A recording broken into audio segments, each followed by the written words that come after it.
చూస్ country delight, live better. ఇప్పుడే country delight app ని download చేసుకోండి.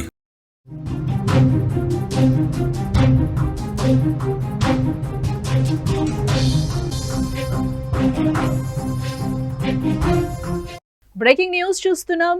ఏపీలో ఉచిత బస్సు ప్రయాణ పథకం ప్రారంభమైంది. సీఎం చంద్రబాబుకు కృతజ్ఞతలు చెప్పారు మహిళలు.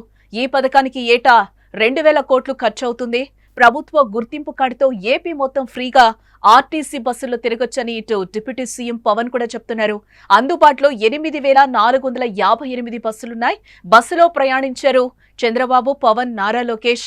ఏపీలో మహిళలు ఎప్పటి నుంచో ఎదురు చూస్తున్న ఉచిత బస్సు ప్రయాణం కల నెరవేరిందని చెప్పుకోవచ్చు.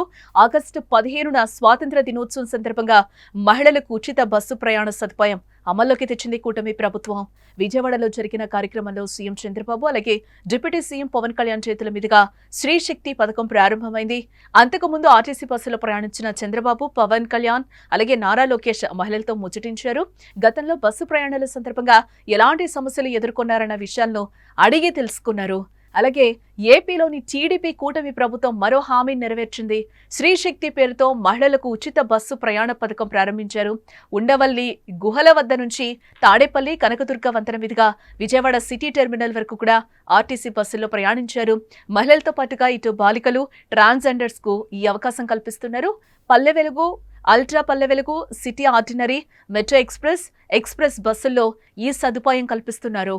అలాగే డిప్యూటీ సీఎం పవన్ కళ్యాణ్ మాట్లాడుతూ మాట ఇచ్చాం, నెరవేర్చాం.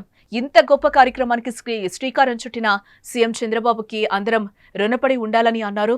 2,000 కోట్లు ఏడాదికి ఖర్చు చేసి ఈ పథకం ఇస్తున్నామని ఆయన పేర్కొన్నారు. 8,458 బస్సులు ఉచిత ప్రయాణానికి అందుబాటులో ఉంటాయి. ప్రభుత్వం నిర్దేశించిన ఐడి చూపించి 5 రకాల బస్సుల్లో శ్రీశక్తి పథకం అమలు చేస్తున్నామని పవన్ కళ్యాణ్ చెప్పుకొచ్చారు. అలాగే ఉచిత ప్రయాణ బస్సులో సీసీ కెమెరాలు, బాడీ 1 కెమెరాలు కూడా ఏర్పాటు చేశామని పవన్ చెప్తున్నారు. ఈ బస్సులో ఎంతో మంది మహిళలకు డబ్బు పొదుపు అవుతుంది.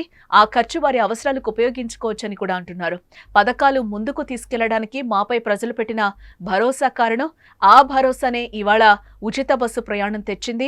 వైజాగ్ స్టీల్ ప్లాంట్, అమరావతికి నిధులు రావడానికి మార్గ నిర్దేశకత్వం చేసిన మోదీ, చంద్రబాబుకు ప్రజల తరపున కృతజ్ఞతలు తెలియజేస్తున్నానని కూడా పవన్ చెప్తున్నారు. ఈ ఉచిత బస్సులు కొన్నింటికి మినహాయింపు ఉంటుంది. లగ్జరీ సర్వీసులైన ultra deluxe, super deluxe, star liner, AC బస్సుల్లో ఉచిత బస్సు ప్రయాణానికి అనుమతి లేదు.